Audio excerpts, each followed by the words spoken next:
noches a todos, gracias por venir en un día tan difícil y gracias por reunirse aquí con Jota, a quien creo que todos queremos y siempre vamos a tenerlo a nuestro lado, dentro nuestro también, por todo lo que nos dio, por todo lo que compartimos con él y por la música también que él nos dejó.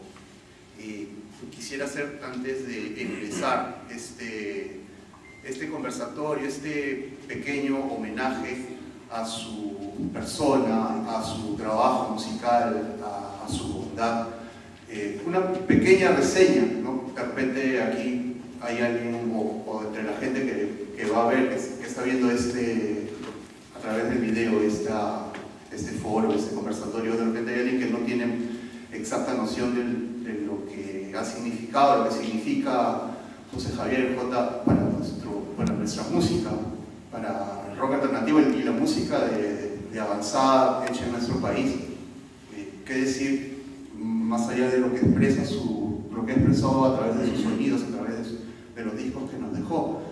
Ahí está todo, la sensibilidad, las ganas de ir más allá, de experimentar y encontrar, y en ese proceso también ver qué más hacer, hasta dónde llegar. También las ganas de colaborar con aquellos que de repente en su ímpetu tenían más sentimiento que técnica, no estaba él cerrado a ello, y bueno, varios de los que están presentes aquí lo pueden atestiguar, a diferencia de otras personas que con los años pues van cerrando las puertas, él las iba abriendo para darle paso a los jóvenes, trabajar con ellos, apoyarlos y darles consejo que siempre resultó útil en cuestiones musicales, y no solo musicales también, sino de otra índole, vivenciales.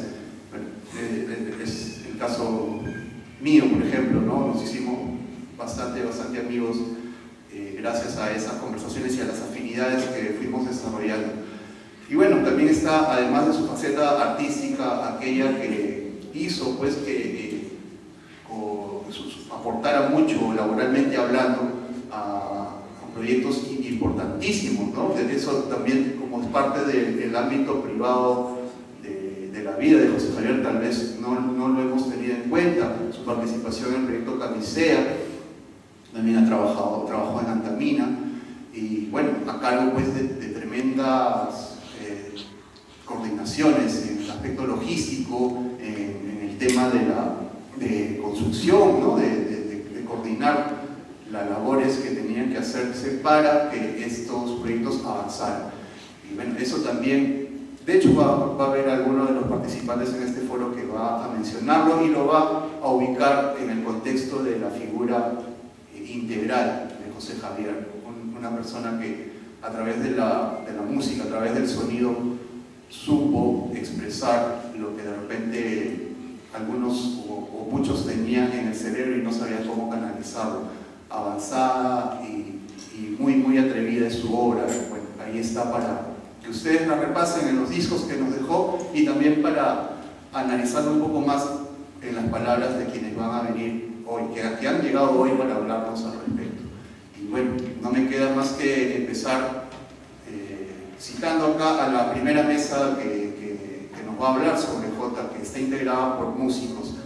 La va a conducir Piero Bustos, que también forma parte del staff de este ciclo de charlas llamada Diamantes y Pedernales, y él va a estar pues coordinando esta conversación con músicos que han tocado con Jota y que lo han conocido y que han compartido mucho con él.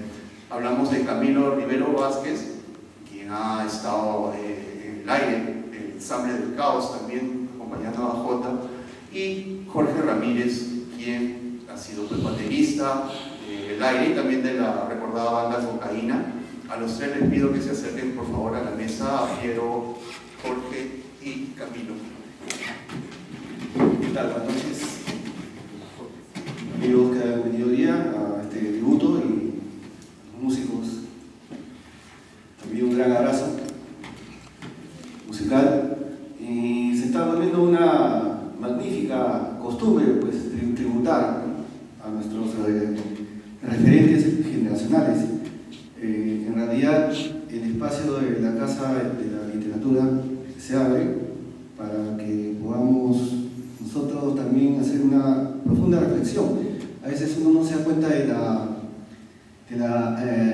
lo que está haciendo, ¿no? De cómo está trascendiendo, ¿no? En su aspecto creativo, pero como se dice, pues el tiempo dará su veredicto, ¿no?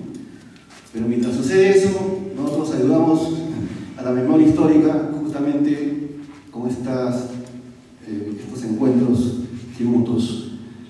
Bien, 10 minutos por intervención, para poder luego también intercalarnos con dos envíos en video de justamente Jorge Pelo Madeño, que en estos momentos está en España, y de Crimson Sinclair, que está en Suiza, ¿no?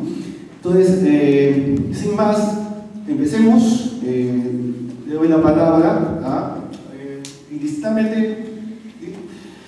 Bueno, Camilo Riveros, entonces, adelante. Gracias. Muchas gracias a cada una de sus personas por darse el tiempo de estar acá y a la organización de este homenaje. José Javier, les cuento algo personal. La última vez que estuve aquí fue para una conferencia la semana que falleció Chaleno Vázquez, mi madre, con quien también compartimos con José Javier espacios, memorias, acciones y muchas cosas. Y me conmueve, puesto que dos de las personas más inteligentes que he conocido nos dejaron antes de tiempo y por exactamente la misma enfermedad, ¿no? Que afectaba justamente ese órgano que les caracterizaba y la brillantez que les caracterizaba. Y me es muy difícil no hacer varios paralelos, ¿no? Entre estas dos figuras absolutamente fuera de serie, incomparables, que no diríamos que son fuera de este mundo porque eran de este mundo y lo hacían lo que es y generaban una diferencia concreta a su alrededor, porque más allá de la figura creativa, más allá del gran líder de procesos, de proyectos y de construcción, estaba, como varias personas han dicho ya, el inquebrantable ser humano y la persona que te abrazaba fraternamente y compartía todo lo que tenía y que veía el talento en las personas. Y hay algunas cosas en las que Jota nos formó más allá de la música, que era como, por ejemplo, ver el valor en todas las personas, ver esa posibilidad de lo que él llamaba gestionar el talento. Tenía frases que se quedan con uno, ¿no? El de yo conozco mi material, y sabía de qué podías cojear, pero también qué te podía pedir, ¿no? Y te hacía dar el máximo, y te hacía encontrar eso en ti que podías intuir que allí estaba, pero te llevabas algo más allá. Y si tú creías que ya lo habías pulido, te decía, bueno, ¿y ahora qué vas a hacer con eso? ¿No? Como hace poco que Conso le regaló un platillo a Jorge y era como que Jota se estaba manifestando ahí, ¿no? Tanto en el regalo, en el hecho de regalar. ¿Cuántas personas tenemos instrumentos que Jota nos ha regalado? Pero de ahí el preguntarte, ¿y qué vas a hacer con eso? ¿No? ¿Qué vas a hacer con ese instrumento? Y la aproximación de Jota al sonido fue plástica, ¿no? Porque en la declaratoria de principios que indica libertad, que Kimba también citó en el homenaje reciente, cuando él indica que decide ser un artista sin importar el pasado o el presente y construir el futuro en esa libertad, era un artista plástico. Entonces los referentes estéticos con los que Jota construye su paleta sonora es distinta a la aproximación que tenemos otros artistas. Porque era una egresada, no terminó, pero se formó en Bellas Artes. Entonces una vez Guillermo Figueroa de G3 y luego un Rojo me decía, tocar con Jota es como sentir que despega una nave espacial, ¿no? Y quienes hemos tocado con Jota no nos dejarán mentir, o sea, con un delay y una distorsión hacía más que gente con racks y racks de efectos, porque era un criterio estético, ¿no? A su vez en el Ensamble del Caos ya íbamos más allá, ¿no? Chalena hizo un video sobre definición de arte, de música aleatoria con el Ensamble del Caos y se lo han pirateado y lo han colgado en otros lados como una definición de música aleatoria que ahora circula por internet, ¿no? Y ese era un trabajo de José Javier, que también con Adrián Arriaga y conmigo, pero que Jota le ponía una impronta personal que no podemos medir, ¿no? Y Jota es realmente inasible y vamos a seguir descubriendo más cosas que Jota hizo, más proyectos que Jota tuvo, más personas con las que Jota colaboró, personas a las que marcó. Les cuento una cosa que nos pasó últimamente en los recientes ensayos del aire, que, perdón si ibas a contar, el amigo de Locke de una nueva sala de ensayo aquí en el centro, estamos ensayando con el aire y en el primer ensayo nos pregunta por qué estamos tocando ese repertorio. Le contamos que hemos heredado a la banda y él agarra y nos saca el video del nacimiento de su hijo, que hace 2 años había nacido y le había puesto una canción de Aire 5 que abre Aire 5 que se llama Renace. Entonces esa dimensión en donde la obra ya no es tuya, como pasó con Luz de Ti, como él contaba en el video, o como lo que nos pasa a la propia banda actualmente, ¿no? En unas entrevistas Jorge también decía que ser tan joven y entrar a una banda que te ha marcado es como un sueño hecho realidad, ¿no? Y entonces tomas una responsabilidad con la banda, y Jota siempre exigió muchísima responsabilidad con la banda. Estaba viendo los chats antiguos y era como que, wow, o sea, hay empresas donde se trabaja menos serio que en el aire. Claro, el nivel corporativo, el nivel de rigurosidad, el nivel de procesos es algo que creo que nos llevamos para la gestión cultural en general. Y cuando ustedes disfruten de un festival que yo haya hecho, yo lo hice porque Jota me enseñó.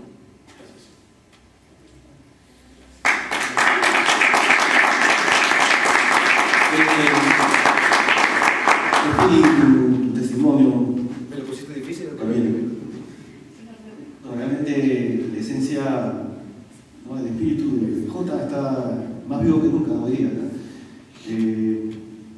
A mí me ha conmovido mucho esa última foto que salió, una de las últimas fotos, ¿no?, de Jota, que había pedido, ¿no?, el vinilo de la banda, el pueblo, y en realidad nunca tuve un contacto, digamos, muy personal, ¿no?, pero sí por ahí nos escribimos un poco. Sin embargo, siento de que él tenía las cosas muy claras, ¿no? Sabía a dónde iba, ¿no?, definitivamente. Vamos ahora con un video que ha mandado especialmente para este conversatorio tributo Pedro Manuel, ¿no?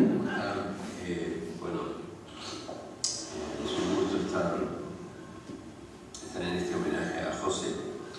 Me imagino que hay gente de todo tipo. Bueno, José Javier creo que reunía gente de distintas actitudes, no solamente musicales, sino personales también, ¿no?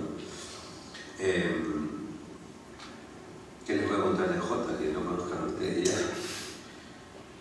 Yo lo conozco desde hace muchísimos años. La primera vez que lo vi en un escenario llamó muchísimo mi atención hasta el último minuto, y creo que ha sido pues esta mezcla de arte de calle con una búsqueda artística y con una conciencia artística, además lleva con una elegancia muy, muy suya. Sí, como artista definitivamente así, es un artista único en nuestro país, y como persona es una persona maravillosa para que lo hayan conocido personalmente. Además creo que él siempre se dejaba conocer personalmente. Creo que la generosidad que tenía y el corazón que tenía, él no excluyó ni hizo ninguna selección. Creo que era así con todo el mundo. Y bueno, su fino humor que hemos compartido tanto con José Javier. Formamos la Liga del Sueño. Hay mucha gente que no sabe eso, que José Javier fue parte de la Liga del Sueño. De hecho, creo que le puso el nombre al proyecto. En la primerísima etapa de la banda, cuando todavía no habíamos grabado ni un disco, éramos 4 personas. Y José Javier fue parte de ese proyecto, compartimos eso, lo compartimos muchísimo. Y a lo largo de los años, y bueno, hasta el final he tenido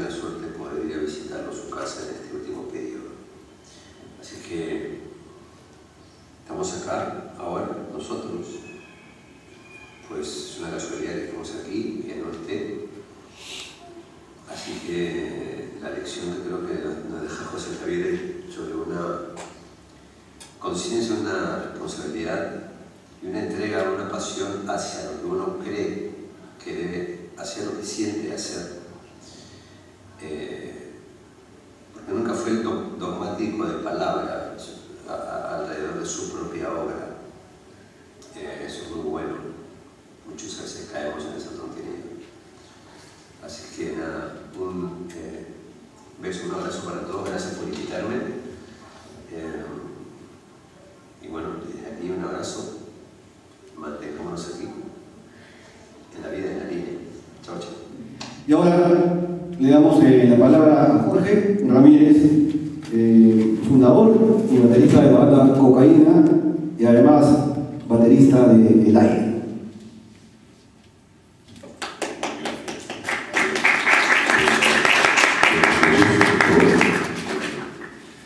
Bueno, yo estaba tratando de pensar qué iba a decir. Igual no es que haya preparado nada muy estructurado, pero voy a tratar de decir dos cosas que considero importantes. La primera, que creo que hablé un poco en la ceremonia de despedida Jota que hicimos en el Museo de la Nación, ¿no?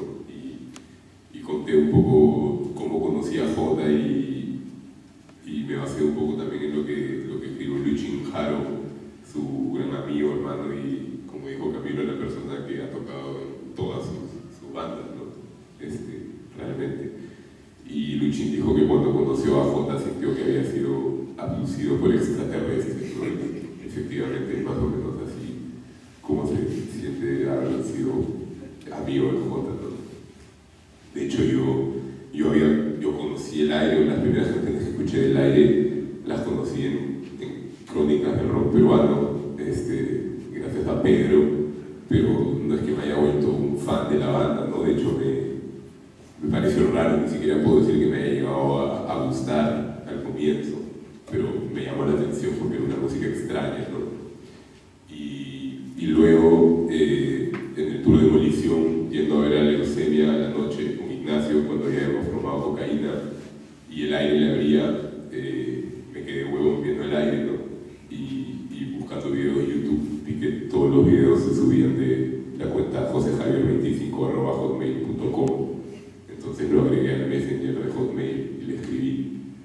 Y luego me respondió como si fuera un adolescente a quien le estuviera escribiendo, como yo, no sé, tenía creo que 18 años, 20 años, no sé cuántos años tenía yo, ¿no?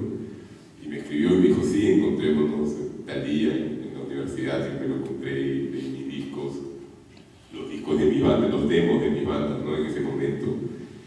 Y no sé si para ese entonces, creo que antes ya lo había visto en la inauguración de una discoteca, un lugar para conciertos que habían abierto en ese lugar en el centro de Lima, ¿no? Y me acuerdo que lo vi de lejos, no lo conocí en ese momento y lo vi, estaba con un jean así todo roto y un polo, ¿no? Y sus ojeras y pensé que era un homeless así, ¿no? Y ya lo había visto tocando en la noche, ¿no? Y luego lo conocí en la Católica, hablamos y luego nos invitó a su casa, ¿no? Un día a visitarlo a mí y a Ignacio y nos tiramos la pera a la universidad y fuimos a su casa todo el día con él y luego entré a su casa y mi cerebro se descuadró más aún, ¿no? Porque no era un homeless,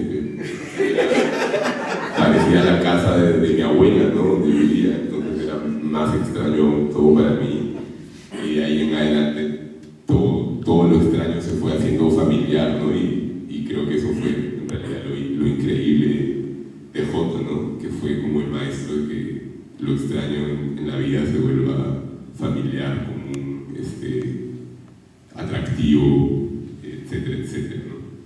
De hecho, ahora le preguntaba a JF, mientras armábamos el escenario, si se acordaba de la primera vez que conoció a Jota. Y me dijo que sí, que se acordaba, que fue en el Averno. Me acuerdo que Pedro también estaba esa noche. Y le dije, ¿y qué te acuerdas de él? Me dijo, que me pareció rarazo. Pero estoy seguro que ahora no le parece nada raro y que más bien extraña a Jota y que más bien todas las demás personas de este mundo son las raras, ¿no? Entonces, creo que eso, ¿no? O sea, ese Jota, no sé qué más decir, espero haber hecho algo con eso, ¿no? Creo que nadie conoce a alguien que podría ser su papá y que entiende el mundo o lo ayuda a entender el mundo mejor, ¿no?, de lo que sus papás lo hicieron, ¿no? Y lo otro que quería decir es que es algo que creo que nos ha pasado a todos ahora en este mes, que hemos tenido que transcribir, memorizar y cantar las letras de las canciones del aire. Es el valor de la escritura de Jota, ¿no? Y además del músico, el guitarrista, el artista plástico, pictórico, que es el poeta, que es, ¿no?, estando en la casa de la literatura peruana, y habiendo estudiado yo literatura, tengo que hacer valer mi carrera y tengo que decir que estamos definitivamente frente a quizá el mayor letrista o uno de los mayores letristas del rock nacional, ¿no? O sea, pónganse a leer las letras y solamente en el uso de las palabras, de las construcciones verbales, de los imaginarios, de las imágenes que se tejen ahí, es alucinante, ¿no? Realmente alucinante. Los fraseos, las formas de cantar, las interpretaciones. Se puede escribir solo un libro de las letras, la forma de cantar de Jota, la manera en la que ni siquiera aterriza sus letras, ¿no? Como en el primer disco, no sabes que canta, pero en la primera edición del Aire 1 está escrito una cosa, en la reedición está escrita otra cosa y el significado de las letras ni siquiera está cerrado, ¿no? Entonces, creo que ese es también otro valor alucinante y quizás nosotros mismos que hemos estado tocando en la banda por 10 años o más, no lo habíamos descubierto, ¿no? Porque bueno, él siempre ha cantado las canciones y nosotros hemos estado ahí haciendo los coros o jodiéndolo para que nos deje cantar alguna canción con él, pero ahora que hemos tenido que imprimir las letras y reemplazarlo, creo que nos hemos dado cuenta de eso, ¿no? Y hay todavía un campo de estudio por iniciar. Bueno, eso. Gracias a todos.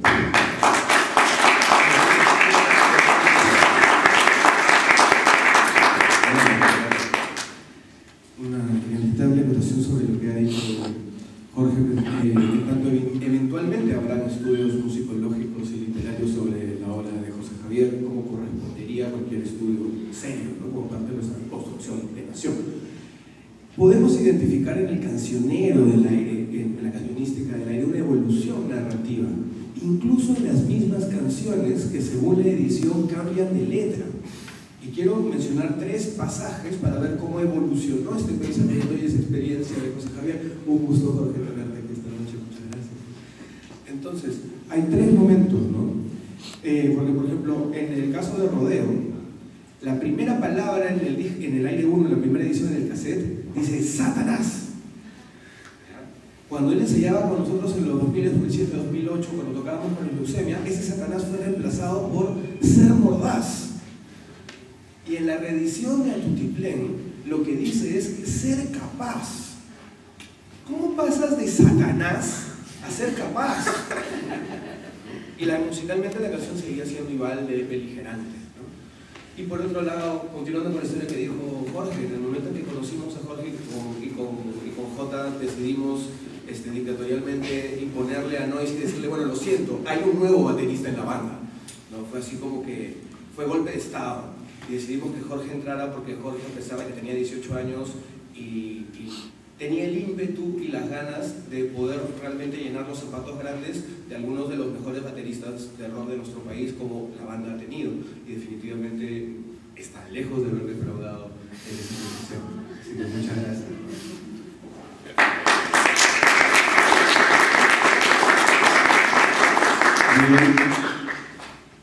Vamos ahora a ver el siguiente video y con esto vamos a cerrar esta primera mesa. Desde Suiza, donde reside actualmente Crison Sinclair, otro creador también, esperemos tenerlo pronto nuevamente por el país para poder, bueno, buen dato. Marzo está por aquí, Crison Sinclair. Él ha mandado también su cariño para JJ con este video que veremos a continuación. Saludos a todos los presentes y los ausentes. En esta ocasión solemne, quisiera contarles algunas experiencias, algunas que tuve con mi gran amigo José Javier. Debo empezar por decir que José Javier fue para mí como una especie de oasis en el Perú, ¿no? Cuando yo llegué al Perú me encontré un ambiente más o menos hostil, sobre todo en el campo musical, artístico, ¿no? Y José Javier era una persona, como ustedes saben, muy abierta, muy generosa, muy dispuesta a oírte, ¿no? Una persona que siempre estuvo en constante aprendizaje, ¿no? Una persona de la cual aprendí mucho sin que él tuviera que decir las cosas, porque era como el ejemplo, ¿no? José Javier era una persona que no conocía límites. Si quería hacer algo, lo hacía, ¿no? Si había algún problema que solucionar, lo solucionaba. José Javier fue la persona que convirtió lo que era en realidad un grupo, ¿cómo le podemos llamar? Un grupo de amigos que se divertía haciendo música, pretendiendo hacer música, ¿no? En cualquier grupo ni siquiera realmente definido, ¿no? Pero José Javier se convirtió en una especie de ancla, de piedra, de sostén, ¿no? de motor, ¿no? Fue el ejecutor el que convirtió la idea de Humor Rojo, ¿no? Que nació antes de que yo conociera a José Javier, ya el grupo ya existía, ¿no? Pero José Javier fue esa persona que convierte una idea en una obra, ¿no? Entonces esa es una cosa que yo rescato de él. Por supuesto, como toda amistad larga, y en este caso muchos se pasó muy íntima, tuvimos nuestras diferencias. La única que vale la pena mencionar, si es que vale la pena mencionar, fue el triste malentendido que desde mi punto de vista siempre he sostenido y sostengo aún, que fue un triste malentendido, ¿no? Pero eso no cambió nuestra amistad, ¿no? La hizo crecer, la transformó, porque bueno, o sea, desde el punto de vista en que se sienten las cosas, es como cuando le sacas la vuelta a tu pareja, que por mucho que te ame, me seguirá amando, pero ya no es lo mismo, ¿no? Y no hubo, en este caso, no hubo la sacada de vuelta, no hubo un malentendido. Pero bueno, pasando ese capítulo, y digámoslo así, inútil, otra cosa también que me parece que siempre recuerdo de José Javier y que otra gran enseñanza, digamos, ¿no? Respecto a él, para mí quizás la más profunda y como artista indispensable, ¿no? Y esto quizás es lo que yo quisiera transmitir, ¿no? Dar lo que me dieron, ¿no? Ya lo dije al principio, es una persona que no conocía límites, y respecto a lo artístico, fue una persona que le dio el valor a su obra que yo nunca le di a la mía, ¿no? Y es muy gracioso porque yo recuerdo claramente el primer día que nos conocimos y intercambiamos ideas básicas, ¿no? Y yo venía de estudiar teatro y le dije lo que rescaté del aprendizaje del teatro, ¿no? Que era una cosa que le he oído decir muchas veces después, o sea, me gusta creer que es algo que yo compartí con él, digamos, que es el hecho de, si tú no te lo crees, ¿quién te lo va a creer, no? Y a pesar de haberlo yo profesado desde muy temprana edad, debo reconocer que nunca lo he practicado.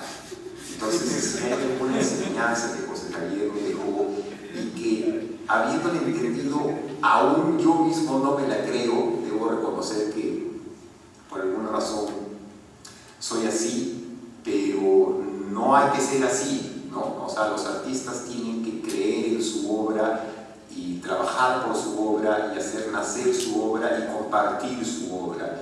Y creo yo que esa es la enseñanza, al menos para mí, una de las enseñanzas más importantes que me dejó José Javier. Quiero compartir con ustedes una piecita chiquita que he compuesto espontáneamente hace un par de días, está todavía en trabajo, y los dejo quizás con, hay un video, un par de videos, no sé si los hayan visto o los quieran ver, pero son videos que capturan de cierta forma momentos que reflejan, creo yo, mi relación con José Javier, mi relación musical sobre todo, ¿no? La dinámica que había entre él y yo, ¿no? Una de esas canciones es una cosa también espontánea que improvisamos prácticamente en el escenario, o literalmente en el escenario, y que es lo que era, lo que fue siempre entre nosotros, esa capacidad de improvisar sin límites y generar rock and roll, ¿no? Y después hay otro tema que es un tema que tocábamos con Humor Rojo, que yo hice una pequeña versión y le pedí a José Javier que me mandara las guitarras que considerara necesarias. Y conociendo a José Javier y siendo además también mi gusto, las puse todas, ¿no? Entonces, ojalá lo puedan ver, ojalá lo disfruten, y les mando un gran abrazo y sigamos celebrando la vida de este gran amigo y este gran artista, José Javier Castro Müller. Te vi andando bajo el sol, dejando huellas en el aire. Nos encontramos por ahí, dando vueltas en el parque.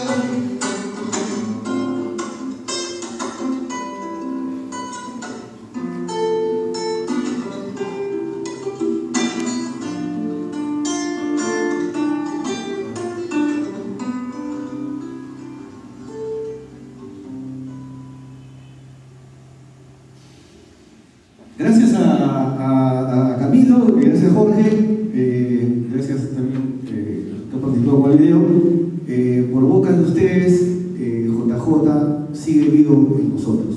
Y bueno, ahora lo que vamos a hacer es conversar siempre sobre Jota y su obra y su persona con amigos e intelectuales que han escrito sobre él, que han estado también trabajando diversos proyectos, ¿no? Incluidos el del lanzamiento del primer disco del Aire, y también, y eso creo que lo tendría que decir él, uno de nuestros invitados a esta mesa, la siguiente mesa, ha trabajado lo que va a ser el siguiente disco de Jota. Jota ha dejado algunas cosas mezcladas, ya como casi listas para salir, y bueno, mejor que lo diga él, aunque todavía no llega, pero sí ha llegado uno de los integrantes de nuestra mesa, quien es Pedro Cornejo Ignacia, quien invito a acompañarnos aquí. Pedro es hablar de varias cosas vinculadas a la música, también a la filosofía, uno de los pioneros en la cuestión de publicaciones independientes, y también, creo yo, uno de los críticos de música fundamentales en nuestro país. De hecho, muchos hemos crecido leyendo sus textos y también pues entusiasmándonos con la manera en que enfocaba determinados discos, determinadas trayectorias, determinados artistas. Él también fue cabeza de Navaja Producciones, una disquera independiente en la cual lanzó el primer álbum del Aire, en ese tiempo en formato cassette. Un disco histórico e importantísimo, creo yo, para la historia de la música rock hecha aquí. Bueno, él está con nosotros y va a contarnos su experiencia con Jota. Gracias. Bueno, cuando Fidel me comentó de esto que estamos haciendo ahora, básicamente me dijo que era un homenaje a Jota, un homenaje obviamente mucho más que merecido. Pero no me mencionó lo del conversatorio. Entonces, yo he preparado un texto que es más un homenaje que una interpretación de la obra o de la música de Jota, para la cual pienso que para eso hay tiempo, pero creo que es ahora tiempo de celebrar a Jota, lamentar su ausencia, pero celebrarlo a él. Si no me falla la memoria, cosa muy probable porque ya a los 60 años empieza a fallar, yo conocí a José Javier Castro allá por el año 1992, durante un viaje a Chincha, un lugar que había elegido Miki González para presentar a Kundum, su disco tal vez más exitoso. Yo iba como periodista del diario El Comercio y Jota, como le decían a José Javier, estaba chambeando como plomo de Miki. No recuerdo de lo que hablamos, pero sí que la conversación giró en torno a la música y que duró todo el trayecto, no paramos de hablar. No lo sabíamos, pero en ese viaje establecimos las pautas de lo que sería nuestra amistad. Music is the best, decía Frank Zappa, y aunque nunca me lo dijo explícitamente, creo que Jota estaba de acuerdo, al igual que yo. Desde entonces mantuvimos un vínculo que se mantuvo firme a pesar de la discontinuidad de nuestros encuentros. Y es que Jota no siempre estaba presente. Su trabajo extramusical se desarrollaba con frecuencia fuera de Lima, pero esto, lejos de ser un obstáculo para que sea fiel a su compromiso con la música, fue lo que le permitió armar poco a poco la infraestructura necesaria para materializar con plena independencia ese proyecto musical en constante proceso de reinvención que fue el aire. Porque entre las muchas cosas positivas que se pueden decir de Jota, que ya se han dicho en la mesa anterior, hay una que para mí es fundamental. Él fue uno de los pocos creadores que nunca necesitó hacer concesión alguna por la sencilla razón de que no le debía nada a nadie. Y es sobre esa sólida base que pudo ir esculpiendo golpe a golpe una obra que, más allá de los juicios de valor, es sin duda uno de los aportes más importantes a la historia del rock, en general de la música popular en el Perú. No puedo dejar de mencionar algo que siempre me asombró de Jota: la vastedad de su enciclopédico conocimiento musical, que estaba plasmado en su espectacular colección de discos compactos y discos de vinilo, en los que uno podía encontrar desde jazz, blues y soul, hasta punk, hardcore, noise, metal en sus diversas variantes, pasando por rockabilly, immersive beat, garage rock, psicodelia, rock progresivo, glam rock, etcétera, etcétera, etcétera. Siempre actualizado, Jota era un brillante interlocutor y un punzante polemista. Recuerdo nuestras discusiones en torno a dos grupos que ambos admirábamos, The Velvet Underground y The Mothers of Invention. Y muchas veces la discusión giraba en torno a cuál de ambos grupos había sido más innovador. Nunca nos pusimos de acuerdo, pero las discusiones eran muy fecundas. Por otro lado, ¿cómo no traer a colación su incondicional predilección por dos bandas ochenteras cuya discografía siguió con detalle hasta el final, cosa que a mí me sorprendía, porque eran dos bandas que me parecía a mí que en un determinado momento dejaron de ser interesantes, pero Jota le encontraba un ángulo a ambas que cuando uno hablaba con él terminaba siendo más interesante lo que él decía de esas bandas que lo que esas bandas mismas estaban haciendo en ese momento. Me refiero a Echo and the Bunnymen y The Stranglers. Igualmente no puedo dejar de mencionar la fascinación que sentía por figuras como David Bowie, fascinación que comparto, y Gary Numan, fascinación que no comparto, o por corrientes musicales de vanguardia como el crowd rock. De hecho, ahora que lo pienso, cuando salió el primer disco del aire y empezó la campaña de promoción y salieron fotos de Jota, porque la campaña de promoción básicamente no la hizo el grupo, sino ahí empezó a quedar claro que el aire era un proyecto de Jota.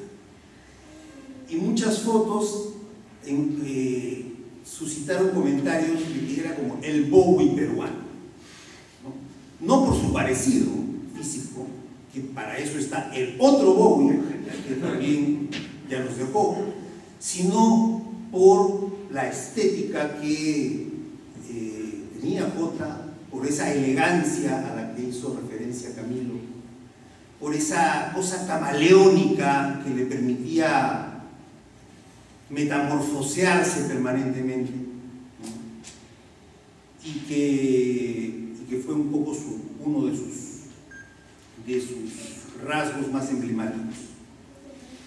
En cualquier caso, Jota, al igual que han señalado, y me parece la prueba ácida de que es totalmente cierto esto, el hecho de que las personas que han hablado, todas han señalado exactamente lo mismo.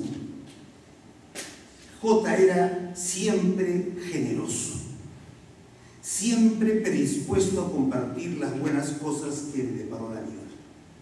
Ayer, mientras redactaba esto que les estoy leyendo, se me vinieron a la cabeza dos anécdotas que lo pintan de cuerpo entero. La primera tuvo lugar una noche del año 2002.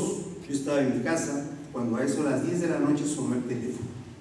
Era él, que me llamaba desde Nueva York, donde estaba trabajando. La conexión no era buena, había mucho ruido y como telón de fondo, muy al fondo sonaba una música que me parecía familiar.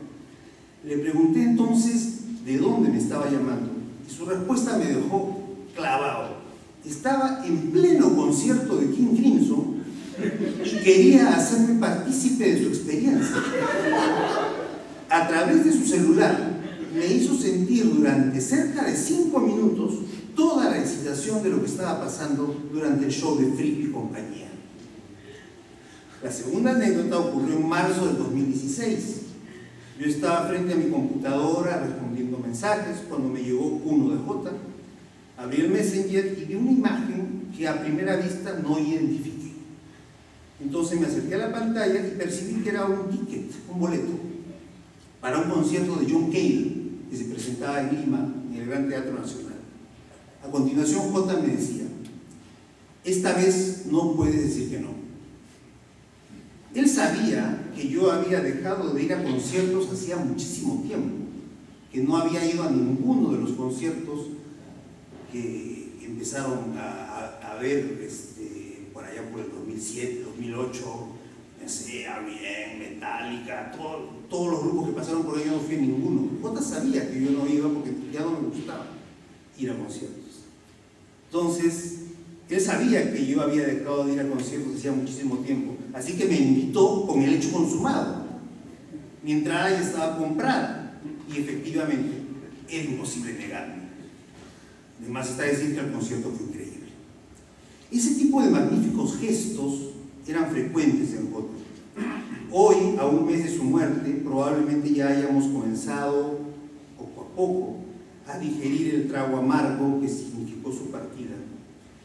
Ya habrá tiempo para las interpretaciones, las críticas y los balances de su obra.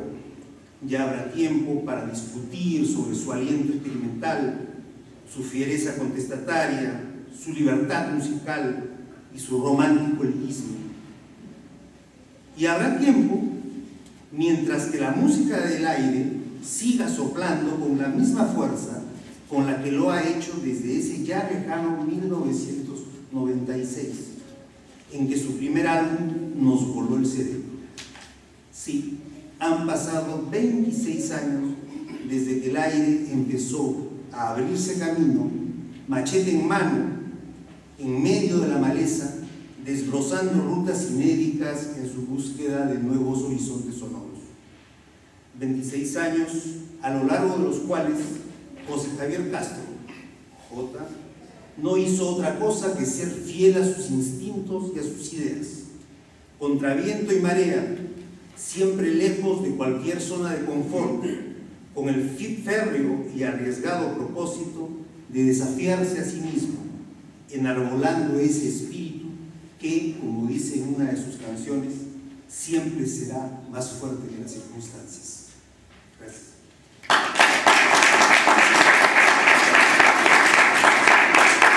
Gracias. qué completo y qué emocionado te cuento de qué has hecho. Eso vale por 10 conversatorios. Varias de las formas en que has descrito a Jota, tanto a nivel musical como humano, que precisamente eso es lo que estábamos persiguiendo hoy día, ¿no? Compartir con quienes se acercaran a este conversatorio esas facetas de nuestro amigo, de nuestro artista.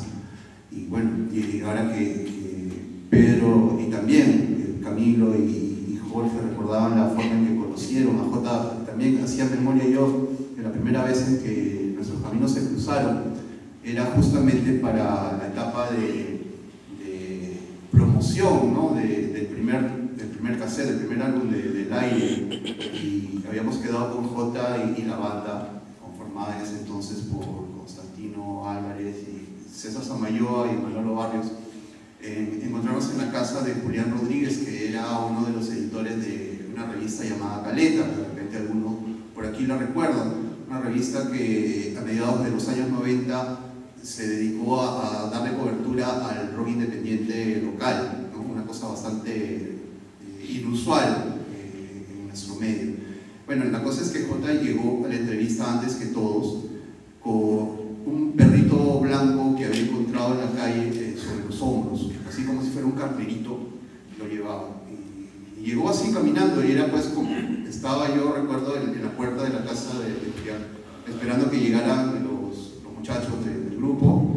Se le veía como a cuadra y media pues avanzando, ¿no? Y yo ni sabía que él era, ¿no? Parecía un pastor con un animal, ¿no? Con un carnero. Y dice, ¿quién será este señor tan peculiar, ¿no? Medio loco.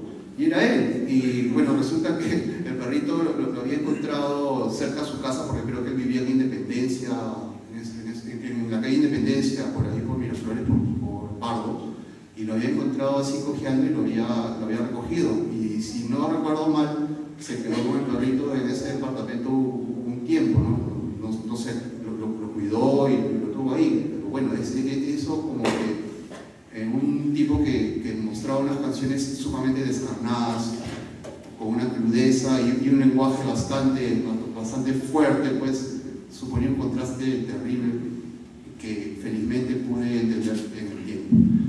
Bueno, eso venía a mi memoria, ¿no? La manera en que conocí a José Javier. Y bueno, también este conversatorio, este encuentro, este foro ha servido para que José Carlos Mariátegui, con quien Jota compartió muchas experiencias a través de ATA, Alta Tecnología Andina, esta organización en la que pues, se dedicaron a realizar investigación musical, diría yo, y bueno, hicieron grandes cosas, eventos espectaculares, también trabajos pues, que sirven para que la bibliografía sobre la música experimental electrónica en nuestro país pues, aumente. Bueno, José Carlos Mariátegui también recuerda en este encuentro la manera en que se relacionó con Jota y las cosas que hicieron, y también trata de describir un poco lo que podemos tener como aporte para nuestros oídos y nuestros espíritus en su obra. Él ha mandado un video desde Londres, que es donde reside, y bueno, vamos a verlo y vamos a escucharlo. Adelante, por favor. Muchas gracias por invitarme a participar de este homenaje con tantas personas que querían y que eran muy queridas por José Javier. Lamentablemente no puedo participar presencialmente, estoy fuera del Perú, pero a la distancia trataré de hablar sobre la trascendencia e influencia de José Javier como un visionario. Y yo diría que esa capacidad visionaria en José Javier se debía que era un hombre de una gran inteligencia adaptativa. ¿Y a qué me refiero con eso? Sus más de 40 años en prácticas de creación sonora y un poco también visual, digamos, se complementaban con 25 años en la dirección de proyectos en la industria de la ingeniería y la construcción. Ese tema es muchas veces dejado de lado, poco mencionado, pero José Javier realmente complementaba su trabajo artístico con una labor de oficina y en operaciones, lo que le permitió manejarse en contextos muy diversos. Ambas prácticas son prácticas de gran complejidad y sumaron en la conformación del personaje, amplificando su sensibilidad humanista. Y sin duda, el trabajo que empezó como radiooperador y controlador aéreo para la empresa Shell en el proyecto Camisea en los 80s, pasó por el proyecto Antamina a inicios de la década del 2000, o su labor en el proyecto Antapacay, la expansión de Tintaya, más cercano al 2011-2010, entre otros proyectos de exploración y construcción, lo hicieron percibir algo que es muy importante y que define su sensibilidad: la coexistencia de la pobreza y la potencial riqueza sobre un mismo territorio. José Javier decía que como nación no sabíamos o no sabemos quiénes somos ni cómo prevalecer, que nos domina el terror al fracaso, porque somos presos del temor que nace de la ignorancia. Para José Javier, por eso el liderazgo estaba asociado no solo con la convivencia pacífica entre todos, sino con el desarrollo de capacidades, de prácticas y de lo que él llamaba la ética socioadministrativa.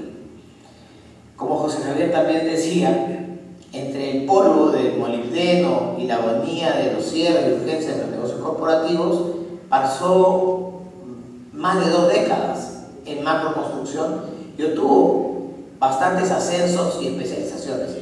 Y siempre reconoció el bagaje de conocimientos, de las experiencias, los beneficios, las oportunidades obtenidas en este sector.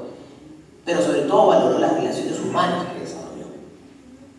Y también, es verdad, siempre tuvo un conflicto natural entre ese trabajo y el trabajo creativo. Y hubo momentos en que suspendía el trabajo de oficina para dedicarle tiempo a sus capacidades y actividades que estuviesen más cercanas filosófica y espiritualmente con sus ideas. Y es así que hablar de José Javier es también hablar de los proyectos que compartimos. Algunos también los soñamos y no los realizamos. Proyectos en el campo de las artes electrónicas, las impresiones creativas vinculadas con la experimentación audiovisual.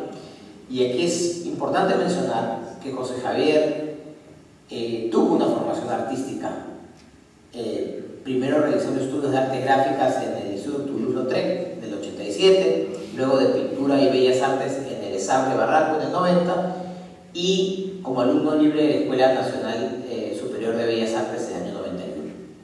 A mediados de los años 90 yo conocí a José Javier por medio de Rafael Besacha y empezamos a trabajar en una diversidad de proyectos que para mí han sido decisivos y han definido mi práctica hasta el día de hoy. Y en ellos claramente se podía notar el liderazgo de José Javier y esa visión en múltiples niveles.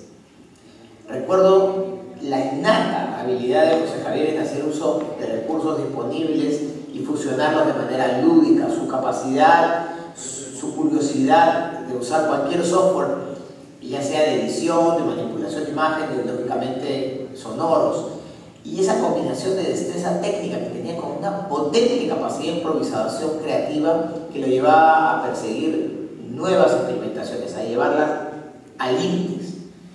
Como miembro fundador de Alta Tecnología DINA, José Javier participó junto con Alfonso Castillón, con Jorge Villacorta, con César Ceballos y conmigo en una serie de reuniones que organizábamos los viernes por la noche vinculadas justamente a temas de arte y ciencia. Reuniones donde se leían textos de artistas, de teóricos, se debatían sobre temas que giraban en relación al video y a la imagen electrónica. Y esto se dio para gestar el segundo Festival Internacional de Videoarte que se llevó a cabo en mayo del 98 en la Galería de Artes Visuales de la Universidad Ricardo Palma, en Surco. Y para este evento José Javier diseñó el afiche, que se basaba justamente en las rayas de color que se usaban como patrón de prueba de televisión, pero donde generó una síntesis cromática para manifestar ese uso creativo y experimental del lenguaje del video y del arte digital. La versatilidad de José Javier, la versatilidad creativa se sumaba, como he mencionado ya, y quiero volver a reiterarlo, a esa capacidad de gestión, ese gran poder de convocatoria.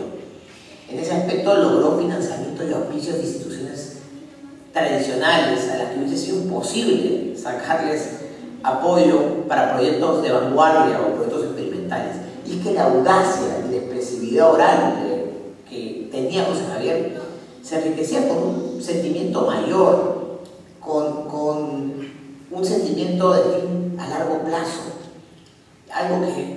lamentablemente en el Perú a veces suena inalcanzable, ¿no? Y eso es claro, porque las personas con las que José Javier hablaba y que apoyaban los proyectos reconocían la importancia del evento cultural más allá de la actividad, sino como una proyección a largo plazo. Con José Javier también colaboramos en un proyecto que organicé, que dirigí con Gianni Totti, que se llamó Tupac Amauta. Fue un proyecto realizado en el Centro Internacional de Creación de Video, en Montpellier-Belfort, en Francia, y donde José Javier apoyó muchísimo en conseguir una serie de materiales audiovisuales. Eran extensos y minuciosos requerimientos que hacía Gianni Totti para enriquecer las capas visuales y generar las complejas imágenes de este proyecto, que tuvo 3 cantos o 3 partes, que se llamó Tupac Amauta, un proyecto, una suerte de video poema ópera. En el año 99, para la segunda parte del proyecto, José Javier fue invitado al Centro Internacional de Creación de Video, tuvo un vínculo de primera mano con Gianni Totti, con su pensamiento, y compartió algunas ideas en relación a la imagen electrónica, a la creación sinteatrónica. Y como evocación a ese vínculo, el año pasado, José Javier elaboró la pieza sonora Melodía Gianni Totti en 2 partes, inspirada justamente en las visiones totianas sobre la música y la estética. Esta melodía, que se puede ver desde la página web de ATA, va a ser próximamente lanzada también como un disco en homenaje a José Javier y a Gianni Totti. La activa participación de José Javier en ATA también impulsó la creación de lo que podríamos llamar una comunidad de música electrónica en el Perú, a partir de un incipiente público local interesado, pero que sentó las bases para generar esta comunidad. Organizamos en el año 2000, en colaboración con el Goethe Institute y el Conservatorio Nacional de Música, hoy la Universidad Nacional de la Música, un concierto a cargo de Johannes Goebel, un concierto y conferencias a cargo de Johannes Goebel, que era en ese entonces director fundador del Instituto de Música y Acústica del Centro de Arte y Tecnología para Medios de Comunicación en Karlsruhe, en Alemania. Y a los pocos meses de este evento, José Javier concibió, con motivo del quinto Festival Internacional de Videoarte del 2001, el proyecto Parkoban, 168 horas de música electrónica. Se trataba de un proyecto que planteaba climatizar o crear un ambiente artificial, una ambientación en espacio público, nunca antes hecha, no solamente en el Perú, yo diría a nivel internacional, que era poner música electrónica durante una semana continua en el Parque Central de Miraflores, basada en las composiciones electrónicas originales de una docena de creadores peruanos jóvenes, más establecidos, pero que también definía la gran capacidad de convocatoria que tenía José Javier. El proyecto, además, vale decir que lo gestionó buena parte de forma remota, mientras se encontraba en Ancash, en su puesto de coordinador en la construcción de este complejo proyecto minero polimetálico en Antamina. En el año 2006 organizamos la exposición Resistencias, primeras vanguardias musicales en el Perú. Fue organizado entre ATA y Fundación Telefónica. Fue parte del Festival de Arte Sonoro Vibra, Audio Lima Experimental. Para ello, José Javier invitó a Luis Alvarado, que en ese entonces era director del fanzine Autobús, para preparar primero un artículo sobre peruanos vinculados a la música y la electroacústica, pero entendió que había una oportunidad mayor, y esto derivó justamente esa visión de José Javier de ir a hacer cosas más grandes, derivó en un proyecto mucho más ambicioso, donde emprendieron junto con Luis Alvarado una de las investigaciones más extensas y pioneras sobre la música electrónica en el Perú, que involucró la revisión de cintas, de cortes periodísticos, fotográficos, así como un arduo trabajo de campo, de entrevistas a los más representativos creadores musicales experimentales peruanos, muchos de ellos ya fallecidos: César Bolaños, Edgar Valcárcel, Leopoldo La Rosa, José Mancio, también Celso Garrido Leca, José Sosaya, Seiji Asato, Walter Casas, Manolo Mujica y Francisco Pulgar Vidal. José Javier era muy disciplinado en la organización de estas reuniones, pero en las entrevistas además existía una rápida empatía. Si sintonizaba rápidamente con ellos, generaba amistad, y eso fue crítico porque de alguna manera permitió explorar datos desconocidos sobre la trayectoria de estos creadores sonoros, ¿no? Y permitió sentar resistencias como exhibición y como proyecto, permitió sentar las bases de un archivo sobre la historia del arte sonoro y experimental peruano. Pero, como les decía, y quiero con esto un poco concluir, para José Javier el arte, la ciencia y la tecnología era sobre todo parte de una ideología, de un pensamiento que evolucionaba. Una vez escribió lo siguiente: algunos, y voy a citar, algunos se contentan y hasta ahora se ensalzan con observar un proceso de recambio cultural basado en la reoferta del arte popular. Esta visión es realmente corta de vista y muy peligrosa porque localiza a la cultura como un cúmulo de expresiones artísticas de inconspicua pero inexorablemente las aísla de la comprensión integral de la ética, ciencia, técnicas que nos acompañan o deben acompañarnos cotidianamente. La percepción general de una sociedad no puede darse a partir de lo sensual, superfluo o efectista. Eso lo encuentro en Bruto y Cerrona. El perfil social no debe poder gratificarse externamente con un niño costeño, andino o selvático de escasos recursos que mira con temor, recelo o inhibido ante una muestra de la tecnología. Eso es criminal. Estas eran expresiones típicas de José Javier. Entonces, para concluir, hablar de José Javier como un visionario implica considerar su entusiasmo por lo nuevo y su sueño por una utopía posible, a partir de la experimentación, de la práctica artística, pero con liderazgo en la gestión y en la organización, y en la búsqueda de una política, de un cambio social a partir de la cultura como base de la democratización del conocimiento. Muchas gracias, José Javier. Bien, era la participación de José Carlos María, de Alta Tecnología Andina desde Londres, y bueno, lo último que señala aquella cita de una frase, de una intervención de Jota, pues, es bastante ilustrativo sobre la perpetua guerra contra la ramplonería, contra el ramplón que libraba Jota cada día, en cada conversación, en cada manifestación en sus redes sociales, siempre abogando por otra de las cosas que mencionaba José Carlos, la ética dentro del arte, dentro de la vida. Siempre Jota mantenía unas posiciones bastante férreas sobre distintos temas, y bueno, eso le valió en estos últimos años también pelearse literalmente con gente con la que compartió momentos buenos. Las diferencias que se suscitaron, sobre todo a raíz de esta última época en la que la polarización política e ideológica está pues desbordándose, está aumentando inconscientemente, diría yo, llevó a Jota a eso, ¿no? A trazar también límites y posiciones, y siempre, como ya también algunos de los amigos que han estado en esta mesa lo han señalado, él veía más allá de lo evidente y de su propia condición socioeconómica, por así decirlo, y de ahí la apertura que tenía para muchas cosas, y también lo que señalaba nuevamente José Carlos, ¿no? Buscaba pues una democratización de las expresiones culturales a través de los trabajos en los que se involucraba. También me gustaría rescatar de las palabras de José Carlos ese acercamiento de Jota tan natural y también tan aventurado en la electrónica, en la experimentación, que de alguna manera contrastaría con lo que decía Pedro en su intervención, más referida al gusto que tenía por el rock, por las formas, digamos, un poco más convencionales o ordenadas dentro de la música moderna. Y bueno, y también el tremendo bagaje melómano de Jota, pues siempre resultaba impresionante.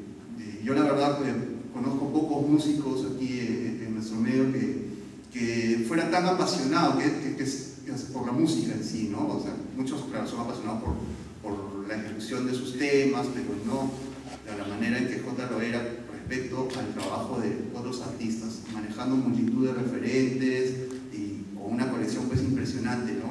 Digna de cualquier melómano.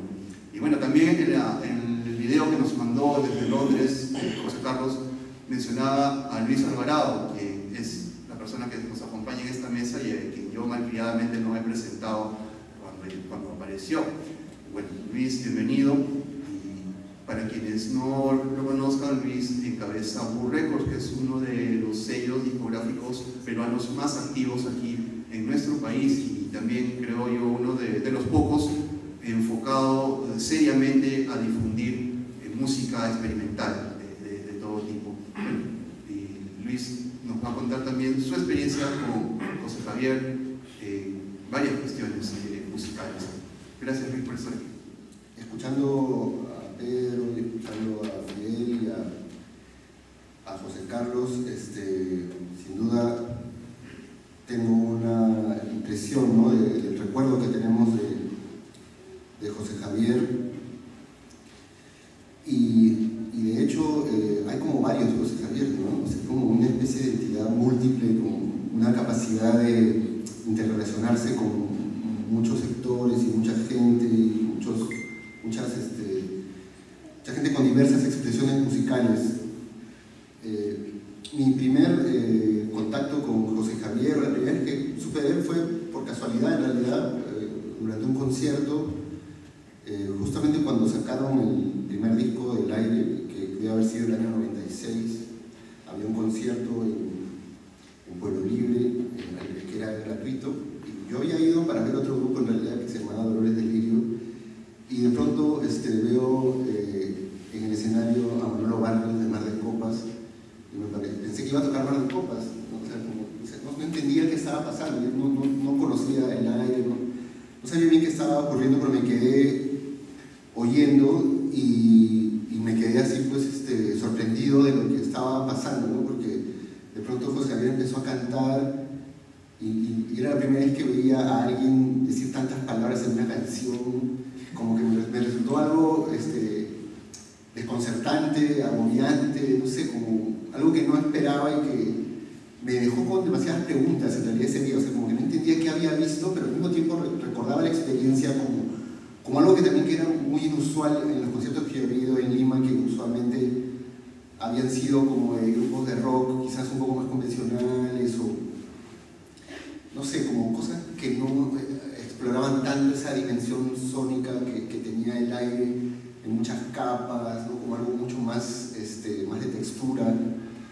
Y quedé realmente fascinado luego porque luego conseguí el cassette y tuve como una conexión, ¿no?, con el universo del Aire.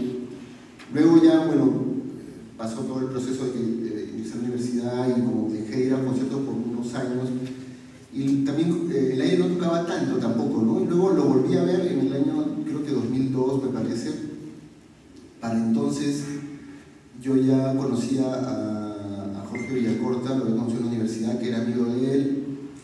Y ahí tuvimos un primer contacto, como hablar un par de cosas nomás, pero era como bastante joven.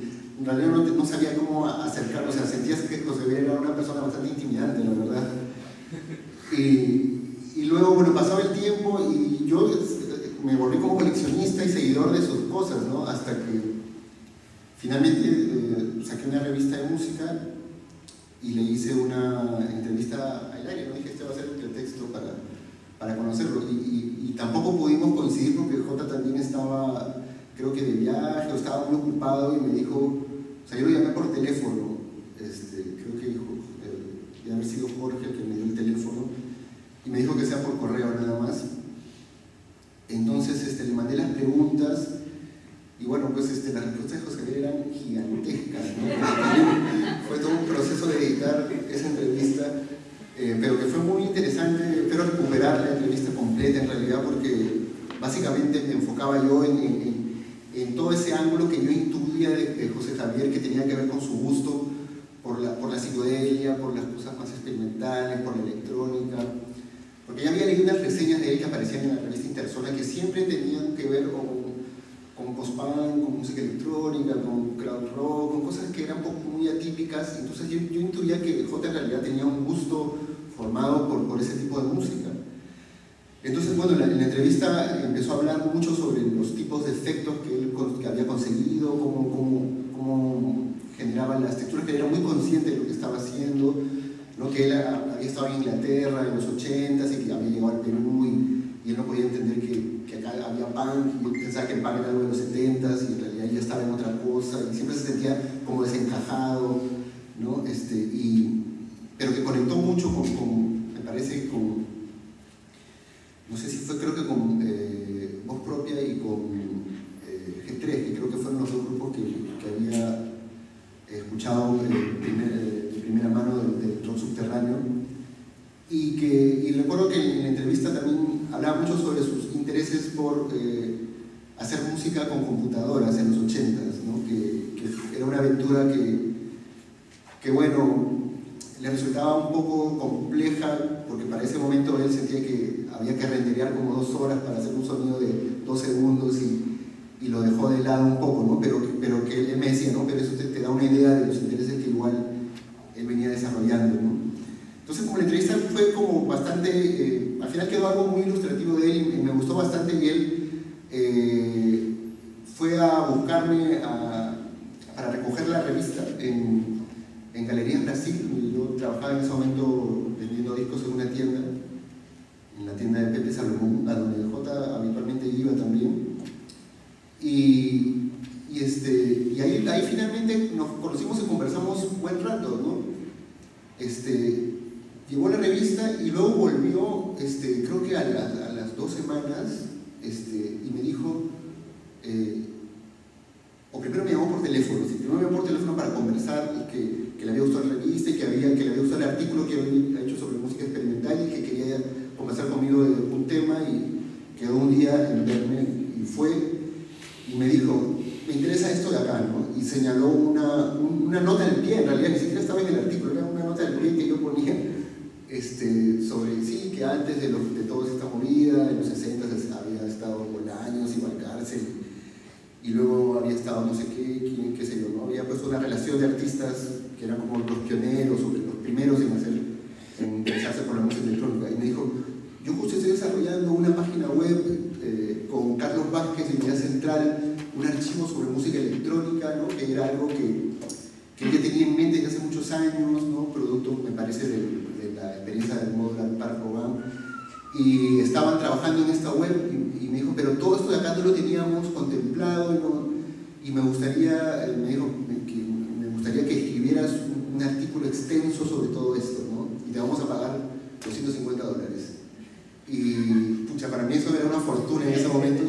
Dejé el trabajo de la tienda, me concentré en realidad en el artículo y empecé a hacer como muchas entrevistas por mi cuenta primero, y simultáneamente había un momento de transición, yo creo, fundamental en la escena local que tuvo que ver con la aparición y la influencia que ejerció del Centro Fundación Telefónica, ¿no? Como un centro cultural enfocado a la tecnología y al arte, y donde, bueno, por obvias políticas de la misma empresa, tenían un interés en difundir todo lo que tuviera que ver, obviamente, con arte, con música y expresiones diversas que involucraran tecnología. Entonces, en Alta Tecnología también está involucrada, ¿no? Como asesor de Fundación Telefónica, y Jorge Villacorta, junto con Alan Poma, que había empezado a trabajar ahí, idearon un evento que se llamaba Vibra, Audio Rima Experimental. En ese evento se iban a realizar diversas conciertos, conferencias, iba a venir gente de muchos países, un evento realmente sui generis hasta el momento en el Perú, en el sentido de que creo que fue el primer gran evento de música experimental desde el punto de vista por la infraestructura y por la idea de abarcar cosas muy diversas además. Y el asunto es que para ese entonces yo tenía ya bastante avanzado el texto, estaba en comunicación con José Javier, le decía un poco las ideas, le decía que había bastantes materiales, ¿no? Pero no entendía bien qué iba a pasar, si eso se iba a usar para este festival o no me quedaba muy claro. Al final me parece que la web ya no se iba a hacer, porque este festival un poco absorbió toda la energía estratégica, digamos, de la relación entre ATA y Fundación Telefónica, y entonces ahí Alan y Jorge Villacorta me proponen, ¿no?, que sería bueno que esto sea una exposición, ¿no? En realidad, la idea de la exposición ya estaba conversada como una idea simplemente, como que en el futuro sería bueno hacer una exhibición de esto, ¿no? Pero yo en ese momento ni era curador ni me sentía con la capacidad de gestionar algo así. Entonces, un día me reuní con ellos y me dijeron, no, que hay que hacerlo de todas maneras, y vas a tener todo el apoyo de ATA y de Fundación Telefónica y vas a trabajar con un productor. Y yo decía, ¿quién es el productor? Va a ser José Javier Castro del Aire. Y pucha, yo como que seguía recordando mi impresión como intimidante de Jota, ¿no? Y efectivamente empecé un poco con miedo el trabajo, porque nos empezamos a reunir primero una vez por semana para conversar, hacer una planificación de todos los artistas a los que íbamos a visitar, las cosas que necesitábamos conseguir, archivos que íbamos a revisar, y todo eso se mezclaba con lo que yo ya venía haciendo para el mismo Jota, ¿no? O sea, para esta página web que al final nunca se llegó a concretar y que derivó, más bien se convirtió en esta exposición. Entonces, seguimos trabajando por cerca de un año, más o menos, que duró toda esta odisea de conseguir todos los materiales. Y creo que fue ese el momento en realidad en que yo conecté con José Javier y que nos hicimos muy amigos, porque visitamos a casi todos los compositores que pudimos. Recuerdo muy especialmente lo fascinante que fue para Jota conocer a José Malcio, a César Bolaños y a Edgar Valcárcel sobre todo.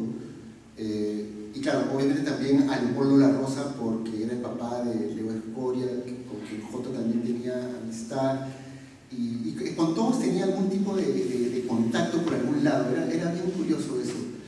Recuerdo, por ejemplo, con Edgar Valcárcel, fue muy especial, y ahí es importante lo que dice José Carlos, porque yo era bastante joven en realidad, y esto era una responsabilidad que creo era, digamos, era una gran responsabilidad en lo que estábamos haciendo, ¿no? Y yo me sentía un poco corto de no saber exactamente, cuando llegábamos a las casas de los compositores, exactamente qué ofrecerles, o sea, cuáles eran los límites de todo el proyecto, ¿no?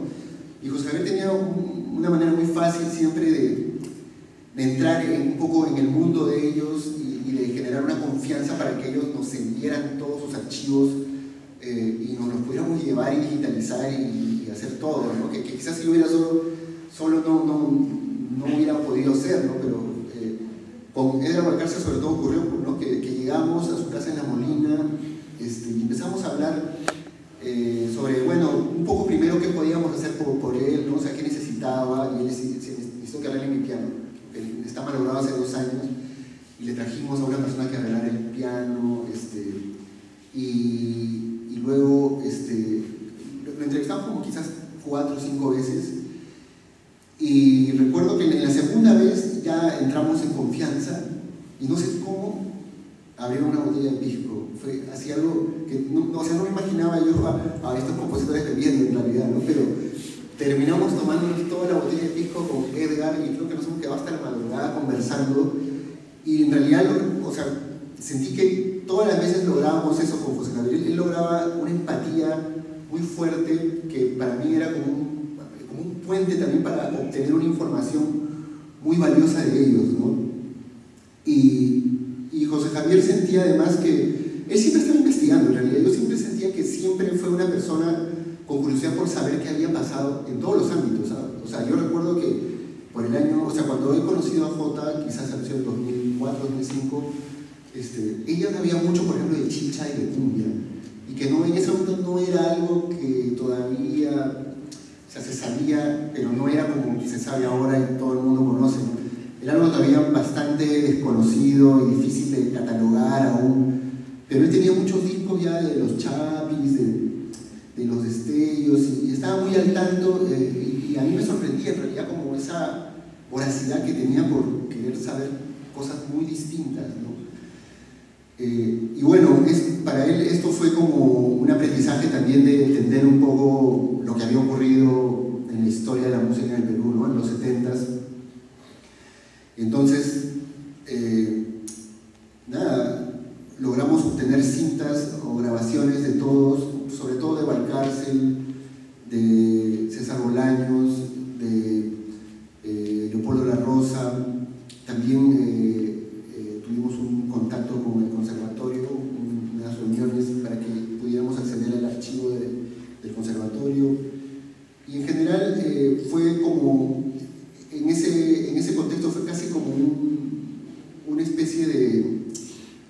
fascinación de ambos, casi por estar descubriendo algo de lo que no teníamos mucho conocimiento y no había muchos rastros, ¿no?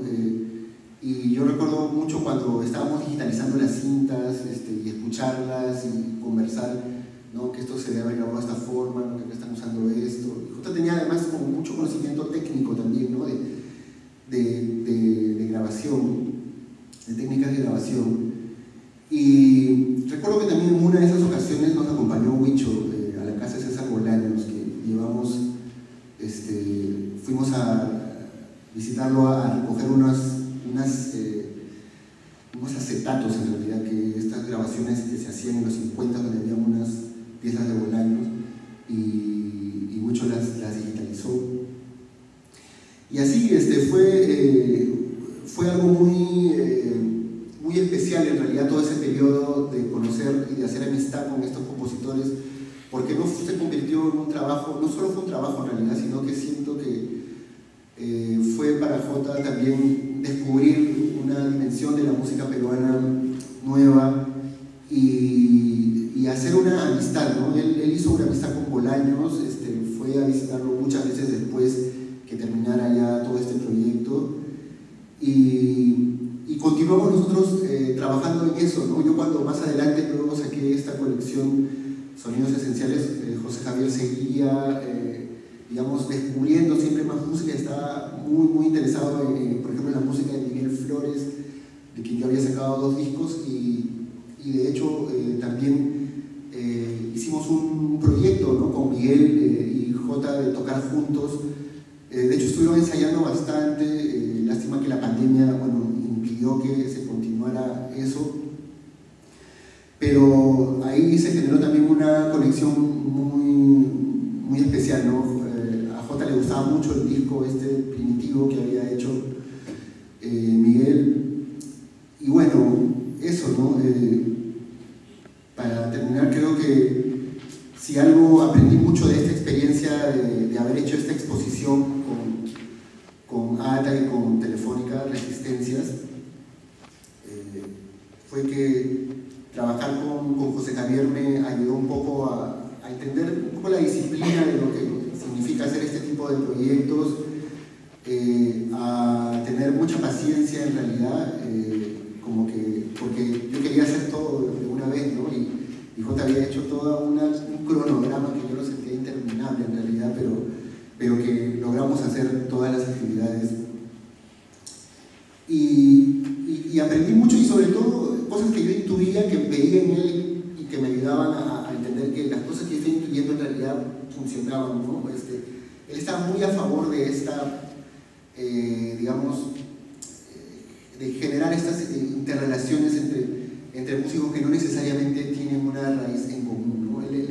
Le interesaba mucho, ¿no? Vincular a gente muy distinta y crear conversación sobre todo, ¿no? Crear vínculos y la experiencia obviamente de esta exhibición, de trabajar con estos compositores mayores, de luego convocar a jóvenes músicos para que hicieran interpretaciones de estas piezas,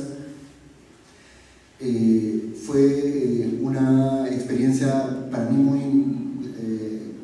no sé, gratificante y muy importante en mi carrera, y que creo que no hubiera sido posible sin José Javier, o sea, no hubiera ocurrido sin el aporte y la visión de José Javier. Y eso, ¿no? Me llevo un buen recuerdo de lo que ha sido su visión de la música tan amplia, ¿no? Tan abierta a cosas muy nuevas, que fue siempre lo que nos conectó, ¿no? Lo que siempre estuvimos en contacto, intercambiando ideas, intercambiando discos, ¿no? Siempre trataba de hacerle llegar algunas de las cosas que iba lanzando, que iba publicando. Y eso, ¿no? Jota ha sido verdaderamente una gran inspiración, ¿no? Y un gran aliado, sobre todo en estas aventuras de estar del lado de la música menos amable, menos conocida, ¿no? Estar siempre en ese espacio un poco más inestable de la música que que es donde a mí me ha tocado estar más y creo que ese ha sido en realidad el espacio donde Jota y yo hemos desarrollado una amistad.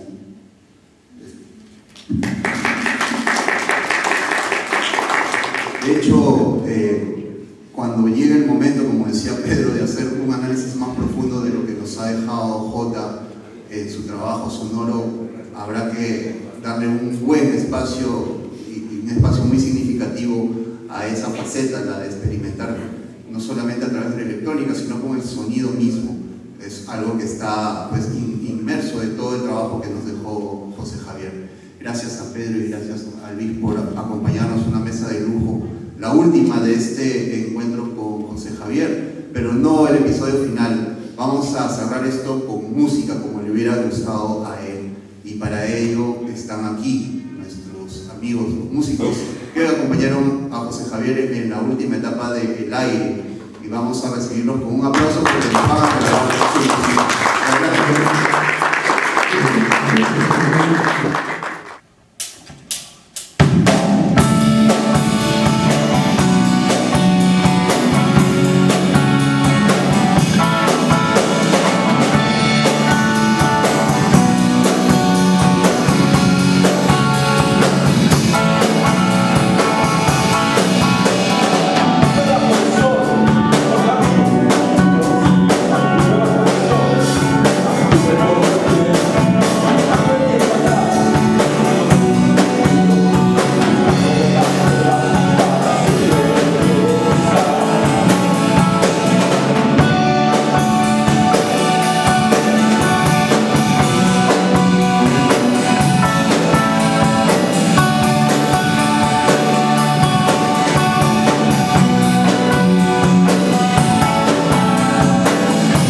la música de José Javier, y bueno, siempre la vamos a oír en nuestros corazones, en nuestros oídos, en nuestras mentes. Bueno, esto ha sido todo en este homenaje a Jota, y bueno, queremos darle la voz también a quienes compartieron la vida familiar con nuestro amigo y que bueno, pueden también dar fe de sus calidades personales, humanas y artísticas. Por favor, Mariela, el micrófono es tuyo.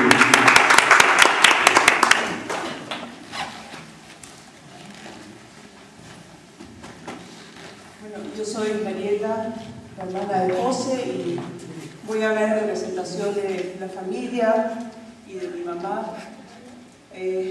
Ha sido unos momentos para nosotros bastante difíciles y muy emocionantes, y estamos muy agradecidos por las muestras de cariño y de respeto y de admiración que hemos recibido por nuestro hermano, y por sus obras, y por su arte, por su pasión y por el legado que nos ha dejado. No tengo mucho que agregar, porque todas las personas que han dado su testimonio en este coloquio lo han descrito bastante bien, pero solo como una anécdota, la primera guitarra de mi hermano fue una raqueta de tenis. Cuando José Javier y yo teníamos más o menos 8 o 9 años, mi papá nos compró a cada uno una raqueta de tenis, y en vez de jugar tenis, poníamos las canciones de los Surfaris y de los Beatles, y en la esquina cada uno agarraba su raqueta de tenis y simulábamos tocar y cantar las canciones, ¿no? Jurábamos que cantábamos regio, pero bueno, en fin. Él siguió el camino de la música a pesar de todo y contra todo, porque tenemos que decir que en mi familia no hubo mucho apoyo para su arte. Es más, yo me acuerdo que uno de mis primeros regalos musicales fue un disco de Elton John, Goodbye Yellow Brick Road, el cual mi hermano estaba fascinado cuando me hubiera regalado. Sin embargo, mi papá, furioso, me hizo cambiar y me mandó con mi abuela a cambiar el disco. El resultado fue que regresé con discos de Marinera Norteña. Entonces, imagínense José Javier crecer en un ambiente así, donde no le fue posible cultivar su arte, y sin embargo, miren el legado que nos ha dejado. Hablaron del arte plástica de mi hermano. Cuando José Javier comenzó a descubrir su amor por la música y los grupos como The Stranglers, Velvet Underground, Echo and the Bunnymen, etc., ¿qué fue lo primero que hizo? En su cuarto pintó la pared, que era de un color verde olivo, porque había sido el cuarto de mi abuela, y lo pintó con grandes cuadrados blancos y negros. Y en cada cuadrado blanco puso artísticamente el nombre de cada uno de sus grupos favoritos. Mi papá, obviamente, no le gustó la idea. Mi papá era piloto, entonces cuando mi papá no estaba en Lima, José Javier aprovechaba y hacía de la suya. El cuarto regresó a ser verde oscuro, verde militar. Entonces, pero José Javier nunca cesó, nunca paró, y siguió con su arte en todas sus formas. También no me voy a olvidar cuando José estuvo viviendo con nosotros. Yo tenía a mi hijita, que era chica, de unos 4 o 5 años, y José en esa época estaba dedicado a pintar con pasteles, y había hecho un cuadro de gran formato, muy orgulloso de su cuadro. Y yo me fui a trabajar, y cuando regresé mi hermano estaba destrozado. ¿Qué había pasado? Mi hija había encontrado un calzoncillo de José Javier y vio el cuadro de mi hermano, y como era de pastel, mi hija pensó que estaba sucio y comenzó a limpiar, y de la obra de mi hermano quedó una obra abstracta. Entonces al final José Javier dijo: bueno, no está tan mal, está mejor que mi cuadro, pero voy a echar fijador, y esta va a ser la obra conjunta con mi sobrina, ¿no? Dicho sea el paso, en el video de Pacífico que pasamos al principio sale mi hija ahí.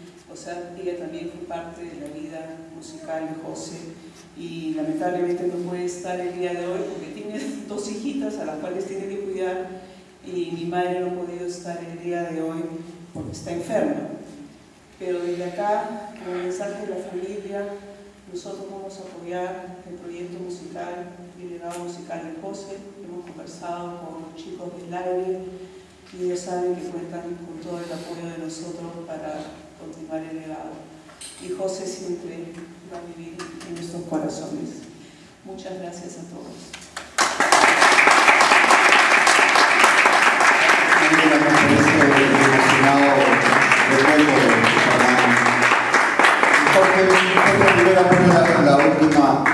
palabra, también compartió su vida con Jota y bueno, escuchemos. Listo, muchísimas gracias.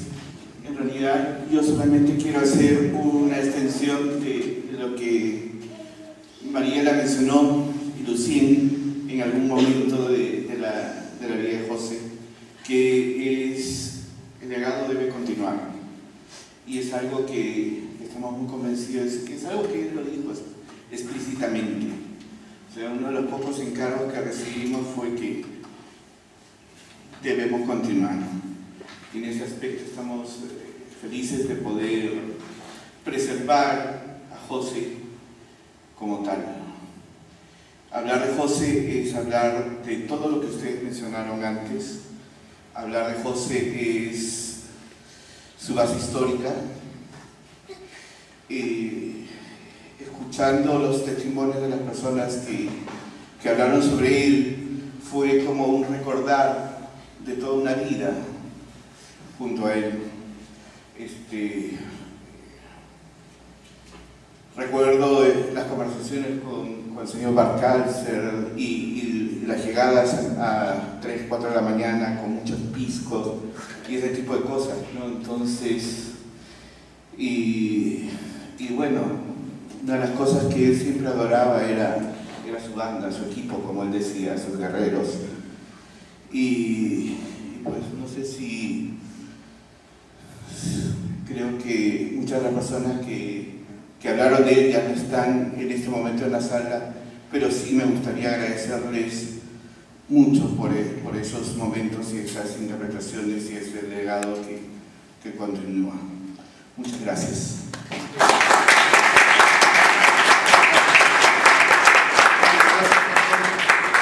Ustedes por haber estado aquí.